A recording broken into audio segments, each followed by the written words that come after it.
Bismillahirrahmanirrahim. Alhamdulillah. Wassalatu wassalamu ala Rasulillah wa ala alihi wa sahbihi wa mawalah. Amma ba'd. Hanafitina azakumullah. Di antara fitnah yang menimpa banyak pihak dan dirasakan oleh semua pihak, yang menimpa umat ini ialah fitnatul iftiraqi wal ikhtilaf. Fitnah perpecahan dan perselisihan pada agama. Munculnya berbagai macam firqah-firqah yang sesat. Al-firaqud dhalah. Baik firqah-firqah yang ada pada masa lalu ataupun firqah-firqah yang ada di zaman sekarang ini. Rasulullah SAW memberitakan dalam hadisnya yang ma'ruf, dikenal dengan sebutan hadis iftiraqil ummah. Rasulullah SAW memberitakan tentang kondisi umatnya. Beliau menyatakan wa taftariqu ummati ala 73 firqatan kulluha fin nari ila wahidah.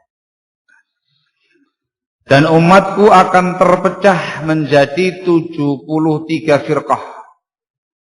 Semuanya di dalam neraka kecuali satu. Nah, bermunculannya firqah-firqah yang sesat, membawa pemahaman-pemahaman sesat yang menyimpang, itu adalah fitnah. Masing-masing firqah adalah fitnah bagi umat ini. Yang diberitakan Rasulullah SAW ini telah terjadi semuanya di zaman kita sekarang ini.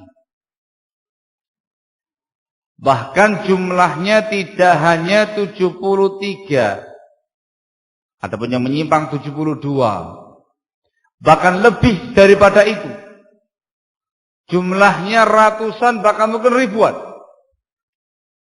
Sehingga sebagian ulama kita menjelaskan bahwasanya sabda Rasulullah SAW yang menjelaskan umatnya terpecah menjadi 73, semua di neraka kecuali satu, itu usulul firaq, pada pokok-pokok sektenya. Masing-masing pokok, masing-masing asal memiliki furu', memiliki cabang-cabang sekte yang beragam, yang sangat banyak.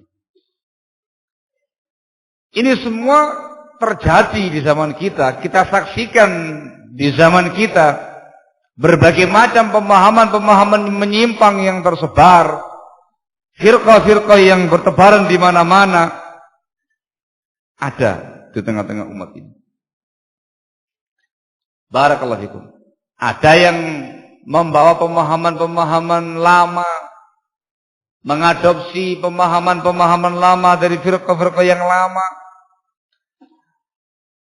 Ada pula barakallahu fikum yang membawa pemahaman-pemahaman baru yang menyimpang, yang menjadi ciri khas dari firqah yang menyimpang tadi. Ditambah lagi khonaftina azakumullah, munculnya di tengah-tengah umat ini para tokoh-tokoh, para pemimpin-pemimpin, para dai-dai penyesat umat.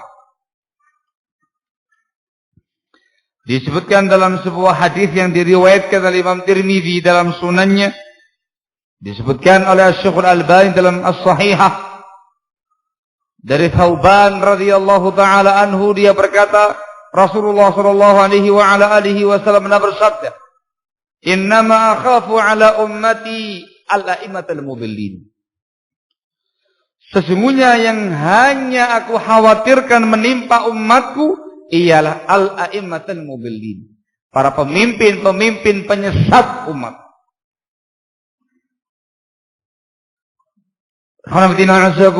Alaimatul mudillun,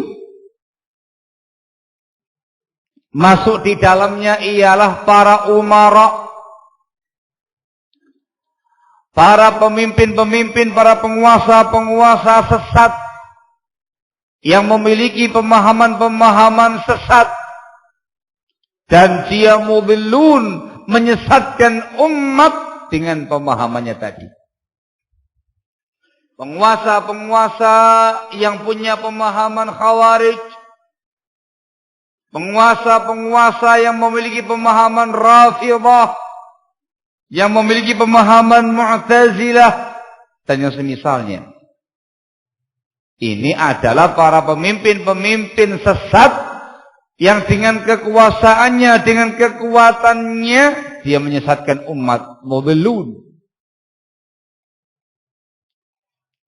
Pada masa lalu, peristiwa semacam ini terjadi pada masa Imam Ahmad ibn Hanbal rahimahullahu ta'ala, di mana penguasa pada masa itu terpengaruh dengan pemahaman kufur kaum Mu'tazilah, Jahmiyah, yang menyatakan Al-Quran adalah makhluk.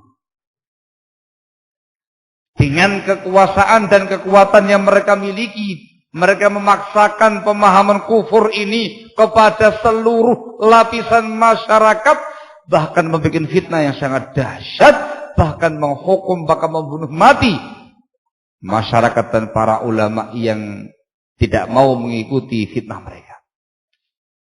A'immatul mudillun. Ini pada masa-masa yang lalu, begitu pula di masa sekarang ini. Ketika ada pemimpin-pemimpin, penguasa-penguasa yang memiliki pemahaman sesat yang menyimpang, kemudian dia menggunakan kekuasaannya, kekuatannya untuk menyimpangkan umat, menyesatkan umat, maka dia termasuk dalam kategori hadis ini yang dikhawatirkan Rasul menimpa umatnya, yaitu a'immatul mudillun. Termasuk di dalam kategori hadis ini, ialah para du'atus su', para dai-dai yang jelek, yang digambarkan dalam hadisnya Rasulullah SAW, du'atun ala abwabi jahannam, dai-dai di atas pintu-pintu neraka jahannam, yang mengajak umat manusia masuk neraka jahannam pada hakikatnya. Masuk dalam kalimat du'at ini tadi, dai-dai ini tadi, ialah du'atus syirik wal kufur. Para dai-dai, ulama-ulama yang diulamakan, yang menyeru umat manusia kepada kesyirikan dan kekufuran, atau yang menyeru umat manusia untuk kembali kepada pemahaman-pemahaman kufur,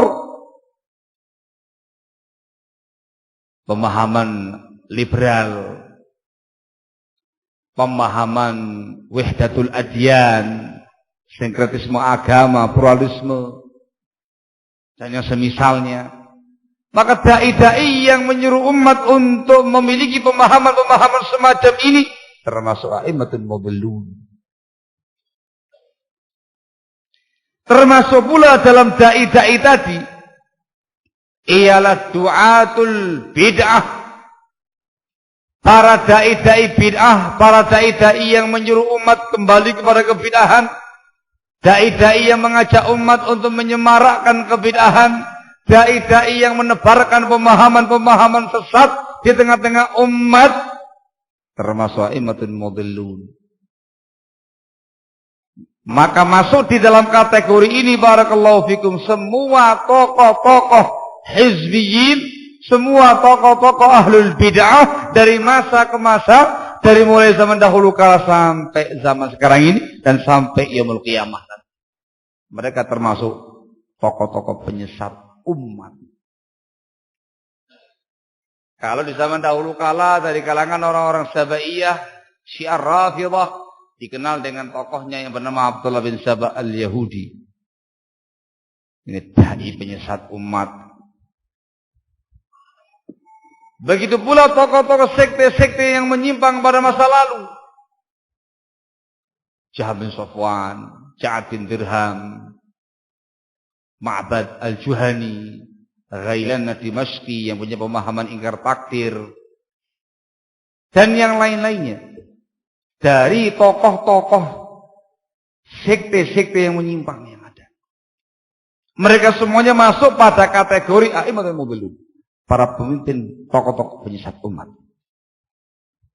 Begitu pula barakallahu fikum yang ada di zaman kita sekarang ini. Dari kalangan tokoh-tokoh hizbiyin, tokoh-tokoh ahli bid'ah. Semacam Sayyid Qutb. Dengan pemahaman takfirnya yang mengkafirkan kaum muslimin, yang mengkafirkan penguasa-penguasa kaum muslimin, memiliki pemahaman wahdatul wujud, manunggaling Gusti kawula, mencela para sahabat dan yang semisalnya. Dai penyesat umat. Tokoh-tokoh Ikhwanul Muflisin, Hasan al-Banna, Said Hawa dan yang semisalnya. Dai penyesat umat. Begitu pula barakallahu fikum semua tokoh-tokoh hizbiyin dari firqah-firqah yang ada di zaman sekarang ini masuk di sini. Anda sebutkan nama mereka wal haraj. Pendirinya Jamaah Tabligh, firqah tablighiyah, namanya Muhammad Ilyas Al-Kandahlawi, minhum, termasuk mereka ini, a'immatul mudhillun. Dan tokoh-tokoh mereka yang ada di zaman sekarang ini juga demikian. Para dai-dai sururiyin pada masa dulu kemunculannya semacam Salman al-Auda, Safar al-Hawali, Abdurrahman al-Khaliq, Ait al-Qarni, Nasir al-Umar dan yang lain-lain yang bersama dengan mereka termasuk di sini a'immatul mudhillun. Barakallahu fikum. Atau yang lawannya mereka dari kalangan para dai-dai yang punya pemahaman Haddadiyah, Abu Abdillah Mahmud al-Haddad, Abdul Latif Bashumail, Fauzi al-Bahraini, Al-Hajuri dan yang semisalnya masuk dalam kategori seperti ini. Sehingga semua dai-dai yang menyesatkan umat dengan pemahaman-pemahaman mereka yang sesat, yang menyimpang dari semua sekte-sekte yang ada di masa lalu, di masa sekarang, di masa akan datang, itu semua termasuk a'immatul mudhillun. Sangat dikhawatirkan Rasul menimpa umat ini. Beliau mengkhawatirkannya dikarenakan mereka itu adalah tokoh yang ditokohkan oleh masyarakat, memiliki kedudukan, memiliki wawasan, memiliki ilmu, sehingga dianggap ulama oleh sebagian pihak, dianggap orang-orang yang berpengaruh oleh sebagian pihak, maka akan banyak memakan korban barakallahu fikum sebagai pihak-pihak yang menyesatkan umat. Maka mereka ini adalah fitnah. Mereka adalah du'atul fitnah. Mereka adalah ahlul fitnah yang menebarkan fitnah di tengah-tengah umat ini, fitnatus syubhat wal inhirafat. Maka diwaspadai. Sektenya diwaspadai. Tokoh-tokohnya diwaspadai. Para pengagum-pengagumnya diwaspadai. Orang-orang yang menyanjung, yang memujinya diwaspadai. Semua link-linknya diwaspadai. Tokoh-tokoh mereka termasuk a'immatul mudhillun. Nah, ini semuanya azakumullah masuk dalam kategori fitnatus syubuhat. Fitnah syubuhat yang menerpa umat ini. Barakallahu fikum. Mereka lah yang dikatakan sebagai ahlul fitan. Dan semua yang digambarkan tadi azakumullah ada di zaman kita sekarang ini. Pemahaman mereka terus dikampanyekan di zaman kita sekarang. Sebagian mereka masih hidup di zaman kita sekarang ini. memiliki muta'assifun, orang-orang yang fanatik kepada mereka sampai detik ini. Memiliki lembaga-lembaga, yayasan-yayasan, radio-radio, majalah-majalah, buletin-buletin sampai sekarang ini. Disebarkan sedemikian rupa oleh mereka semua untuk menyesatkan kaum muslimin. Maka itu semuanya ya khonafidina harus diwaspadai, merupakan fitnah-fitnah yang menerpa umat ini. Barakallahu fikum. Ini khonafidina secara global. Fitnah-fitnah yang menimpa umat Islam, barakallahu fikum. Ada yang berkaitan dengan individu-individu masing-masing insan, masing-masing muslim. Ada pula fitnah-fitnah yang melibatkan banyak pihak, melibatkan semua orang, yang mara bahayanya mengenai semua pihak, semua orang, barakallahu fikum.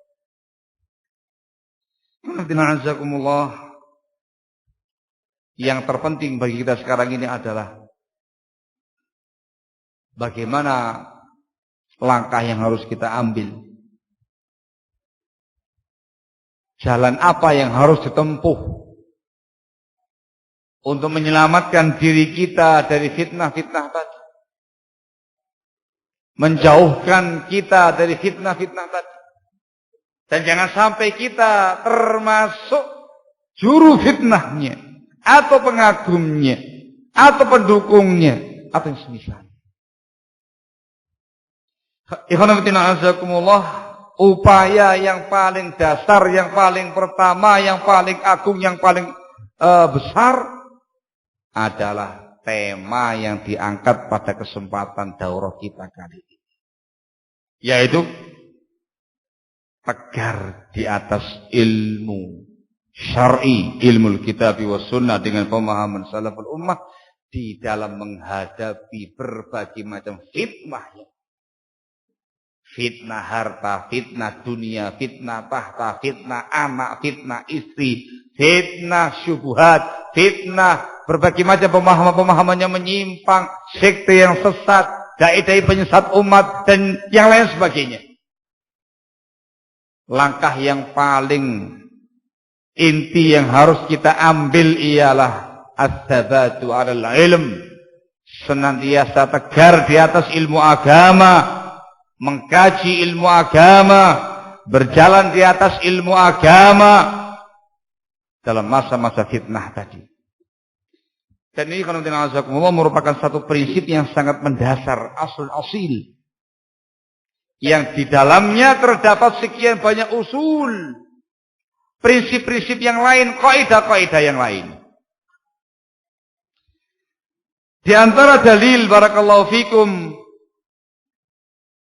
yang disebutkan oleh para ulama tentang masalah ini,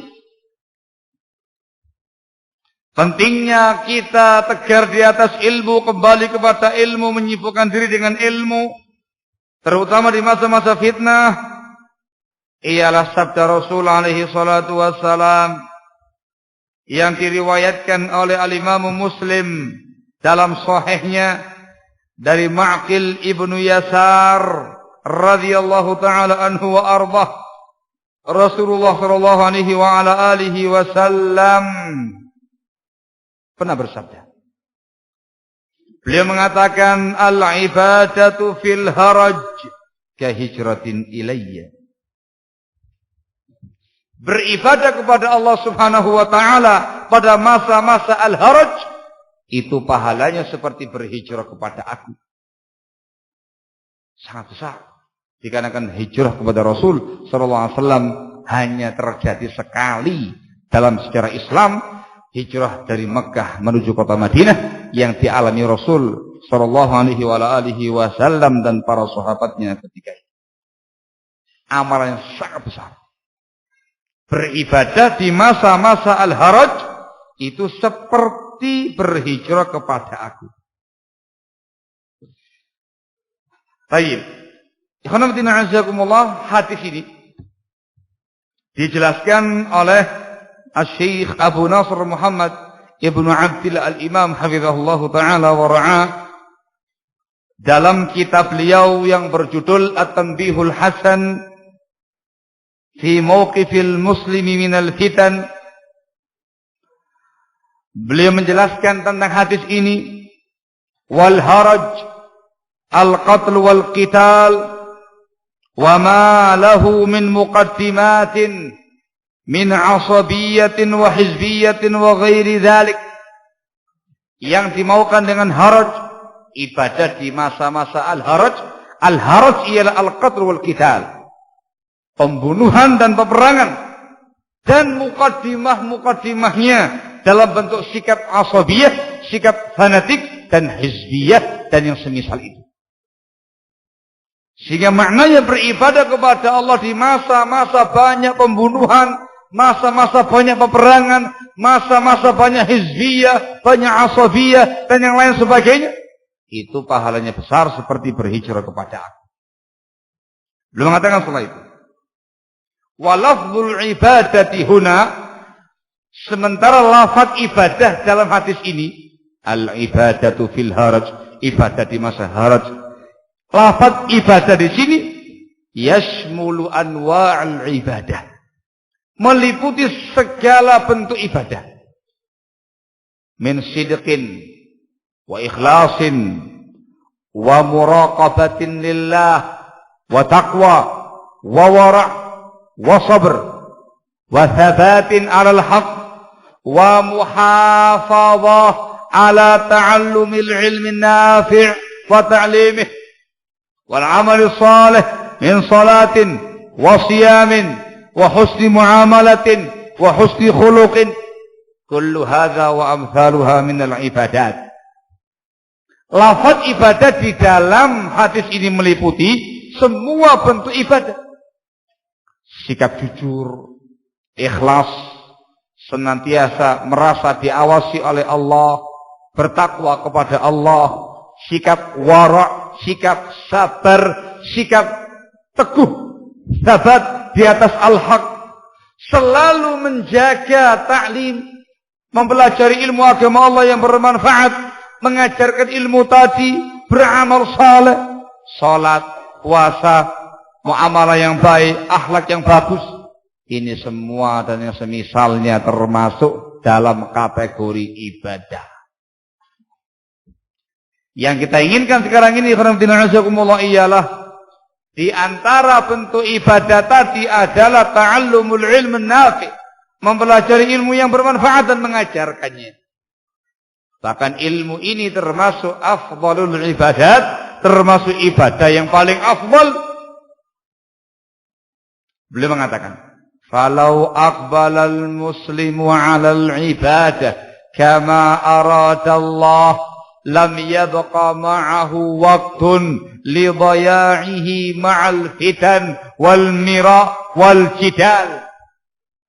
Kalau seandainya masing-masing muslim fokus beribadah seperti yang dikehendaki oleh Allah Subhanahu wa taala, maka tidak memiliki waktu sisa.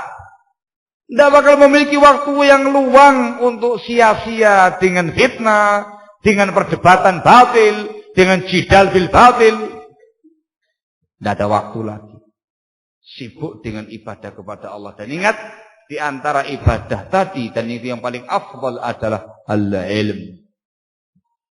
Mengkaji dan mempelajari ilmu yang bermanfaat, ilmu kitab wa sunnah dengan pemahaman salaful ummah, dan antum amalkan dalam kehidupan sehari-hari. Ikhwan fillah azakumullah, satu hal penting yang mau saya sampaikan di sini terkait dengan masalah sibuk dengan ilmu. Yang dimaukan dengan al-ilm di sini ilmu syar'i, ilmu kitab wa sunnah dalam semua aspeknya. Tidak mengkhususkan satu bab tanpa bab yang lain. Tapi fokus dan belajar semua ilmu din. Terkait dengan masalah akidah, pelajari. Terkait dengan masalah ibadah, dipelajari. Terkait dengan masalah ahkamus syar'iyyah, hukum-hukum syar'i, dipelajari. Terkait dengan akhlak, adab, dipelajari. Terkait dengan babul muamalat, dipelajari. Semuanya dipelajari. Termasuk di dalamnya ialah ilmu rudud. Ilmu tentang bantahan-bantahan kepada orang-orang yang menyimpang, pemahaman yang menyimpang, atau sekte yang menyimpang. Itu termasuk satu bagian dari ilmu. Bahkan bisa dikatakan hampir seluruh prinsip-prinsip Ahlus Sunnah yang dimasukkan dalam akidah Islamiyah, akidah salaf, itu semua dibangun dari ar-rudud, bantahan-bantahan para ulama terhadap tokoh-tokoh penyesat umat, pemahaman-pemahaman sesat dan sekte-sektenya. Itu disampaikan oleh Syekh Al-Allamah Syekh Muhammad bin Hadi Al-Madkhali hafizahullah ta'ala wa ra'ah di rumahnya. Barakallahu fikum. Dan yang saya sampaikan tadi termasuk di dalam ilmu tadi adalah ilmu rudud, disebutkan oleh para ulama dulu sampai sekarang ini. Dan yang sangat kuat dalam memberikan tandih dalam bab ini adalah Syekh Al-Allamah Syekh Rabi' bin Hadi Al-Madkhali hafizahullah ta'ala wa ra'ah dalam kitab beliau Majmu' Kutub wa Rasail wa Fatawa di jilid yang ke-14. Ini perlu disinggung, perlu diingatkan. Sebab kebanyakan pihak barakallahu fikum atau sebagian pihak barakallahu fikum memahami yang namanya sibuk dengan ilmu, semua ilmu kecuali yang tadi. Belajar akidah, ya, Anda sibuk dengan ilmu. Belajar fikih, na'am, Anda sibuk dengan ilmu. Belajar tazkiyatun nufus, Masya Allah, Anda orang yang luar biasa dengan ilmu. Pembahasan masalah yang lain-lainnya, na'am. Tadi ketika pembahasan tentang membantah ashabul ahwa'i wal bidah, Anda sibuk dengan fitnah. Allahul musta'an wala haula wala quwata illa billah. Sebuah pemahaman aneh yang didengungkan di zaman kita sekarang ini, barakallahu fikum, yang jarang terjadi di masa-masa yang telah lalu. Padahal ya, hampir semua ashabul ahwa'i wal bidah di masa dulu sampai sekarang ini memang paling antipati dengan babur rudud. Namun yang sangat disayangkan, ucapan-ucapan yang semacam ini itu munculnya bukan hanya dari kalangan hizbiyin, tapi munculnya juga dari kalangan orang-orang yang mengaku salafiyin. Ketika yang dibahas itu ialah menjelaskan kepada umat tentang penyimpangan sebuah pemahaman sesat, menjelaskan tentang sebuah sekte yang menyimpang, tokoh-tokoh penyesat umat, dunia geger. Ustaz satu itu biasa, sejak dulu memang senang bahas fitnah. Masya Allah. Kesibukannya fitnah. Tidak ada kesibukan ilmu yang lain. Masya Allah. Membantah orang-orang yang menyimpang dikatakan fitnah. Membantah tokoh-tokoh penyesat umat dikatakan sebagai fitnah. Baru dengar sekarang saya. Apa dia tidak membaca sekian banyak ayat Al-Quranul Karim di mana Allah Subhanahu wa taala menjelaskan, membongkar tentang orang-orang kafir dengan kekufurannya? Apa itu membahas masalah fitnah? Apa dia nggak membaca sekian banyak ayat Al-Quran di mana Allah Subhanahu wa taala lebih banyak lagi membongkar tentang kaum munafikin dan sifat-sifatnya dengan terperinci? Sampai ada surat Al-Munafiqun. Dan disebutkan lebih rinci di dalam At-Taubah. Sehingga At-Taubah di kalangan para mufassirin disebut dengan suratul Fadhihah. Sebuah surat yang membongkar sifat-sifatnya kaum munafiqin. Rinci, detail. Apakah bicara masalah fitnah? Ya. Ar-Rasulullah SAW memperingatkan umat secara langsung, bahkan secara mutawatir maknawi, tentang kaum Khawarij. Disebutkan sifat-sifatnya, ciri-cirinya, bahkan dengan bahasa yang paling pedas dalam sejarah ilmu rudud. Menjuluki mereka dengan kilabun nar, kilabun nar, kilabun nar. Apakah Rasul bicara masalah fitnah? Hah? Belum lagi para sahabatul kiram, para tabi'in atau tabi'in, para aimatul huda. Kitab-kitab mereka banyak kutubur rudud, kitab-kitab bantahan. Kadang membantah sebuah taifah, sekte yang menyimpang. Kadang membantah sebuah pemahamannya. Terkadang membantah tokohnya, kadang kitabnya. Kutubur rudud memenuhi perpustakaan kaum muslimin. Apakah mereka sibuk dengan fitnah? Kenapa baru sekarang muncul barakallahu fikum pemahaman yang semacam ini? Para ulama zaman dahulu kala justru menyatakan ar-raddu ala ahlil bid'ah kal mujahidi fi sabilillah. Seseorang yang membantah ahlul bid'ah seperti mujahid fi sabilillah. Itu jihadul khawas, jihadnya orang-orang khusus. Jihad melawan orang-orang kufar, semua orang bisa, yang penting bisa perang. Menggunakan senjata fisik. Tetapi berjihad melawan kaum munafikin, berjihad melawan ashabul ahwa'i wal bid'ah, orang-orang yang menyimpang, yang sesat, atau yang mengaku salafi tapi imitasi, itu merupakan perjuangan yang luar biasa. Jihadnya orang-orang khusus. Tidak semua orang mampu melaksanakannya. Dan itu satu bagian dari ilmu, bahkan termasuk ilmu yang paling utama. Barakallahu fikum. Ilmu rudud. Sekarang ini yang paling antipati dengan ilmu-ilmu semacam ini, barakallahu fikum, ialah hizbiyin, neo-sururiyin. Yang sekarang lebih dibahasakan oleh para ulama-una, para masyayikhuna dengan sebutan halabiyin. Pengikutnya Ali Hasan Al-Halabi. Kalian nanti dengan berbagai macam bahasa-bahasa yang ada pada mereka. Dikasih nama sibuk dengan fitnah lah. Bukan sibuk dengan ilmu lah. Bahkan sebagian mereka sampai antipati dengan satu kalimat manhaj. Telingannya langsung gatel ya. Manhaj. Kenapa gak dikasih nama tauhid? Kenapa nggak dikasih nama akidah? Gatal ya kan? Kenapa dikatakan manhaj? Ya kita balik. Kenapa ente kok antipati dengan bahasa manhaj? Ada apa antipati dengan kalimat manhaj?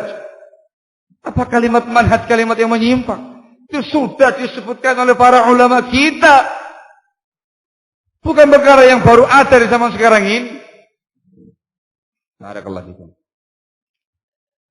Khulasahnya hadis tadi khonafidina azakumullah menganjurkan kita di masa-masa fitnah dan untuk menghadapi semua bentuk fitnah-fitnah yang ada ini, sibukkan diri dengan ibadah. Dan jangan lupa di antara ibadah yang paling afdal tadi ialah mempelajari, mengkaji ilmu agama Allah dengan benar, ilmu kitab wa sunnah dengan pemahaman salaful ummah dalam semua bidang-bidang ilmu-ilmu. Dan diingatkan oleh para ulama, di antaranya ilmu rudud. Barakallahu fikum. Nah, ini dalilnya. Sehingga sekali lagi hanamtinazakumullah, sikap yang diambil oleh seorang muslim ketika menghadapi berbagai macam fitnah yang ada ialah as-sabat alal ilm. Harus tegar di atas ilmu dengan bimbingan Rasul sallallahu alaihi wasallam. Pahalanya sangat besar. Sibukkan dengan ilmu. Semakin besar fitnah yang ada, seharusnya semakin semangat untuk mengkaji ilmu. Mendatangi halaqah-halaqah ilmu, mendatangi majalisul ilmu. Barakallahu fikum. Ada problem terkait dengan anak. Jangan lupa sama ilmu. Dekatkan diri dengan ilmu, kepada ilmu. Tenangkan jiwa kamu di majalisul ilmu. Insya Allah dengan ilmu yang antum pelajari, Allah akan membukakan bagi antum jalan keluar yang terbaik untuk menghadapi masalah anak. Problem istri, problem usaha, problem ini, problem itu, dan segala macamnya. Apalagi fitnah-fitnah yang ada ini. Sibukkan dengan ilmu. sikapi dengan ilmu, tegar dengan ilmu. Maka jangan sampai ikhwan fillah azakumullah sesaat pun lepas dari ilmu. Jangan. Tapi terus pegangi ilmu tadi. Tegar di atasnya, istiqomah di atasnya. Barakallahu fikum. Baik. Terkait dengan bab ilmu ini ikhwan fillah azakumullah ada beberapa usul, beberapa kaidah dasar mulia yang masuk di dalamnya, yang juga merupakan sikap yang harus diambil oleh seorang muslim dalam menghadapi semua bentuk fitnah-fitnah yang ada. Saya lihat jamnya kok nanggung ya. Kalau saya bicara nanti bablasan. Dibablaskan sampai 1:30 atau jam 1? Hah? Ya, kalau terserah saya ya ilahuna ya. Nah, ya. Supaya ngomongnya enak, nah, kita cari waktu yang longgar aja ya. Barakallahu fikum. Insyaallah kita teruskan. Kapan ya, Pak? Pada asar. Kita teruskan pada asar insyaallah taala. Hal-hal yang masuk dalam prinsip tadi yang semuanya kembali kepada pembahasan al-ilm. Barakallahu fikum. Insyaallah dibahas pada perjumpaan yang berikutnya. Subhanaka wa bihamdika asyhadu an la ilaha illa anta astaghfiruka wa atubu ilaik. Walhamdulillahi rabbil alamin.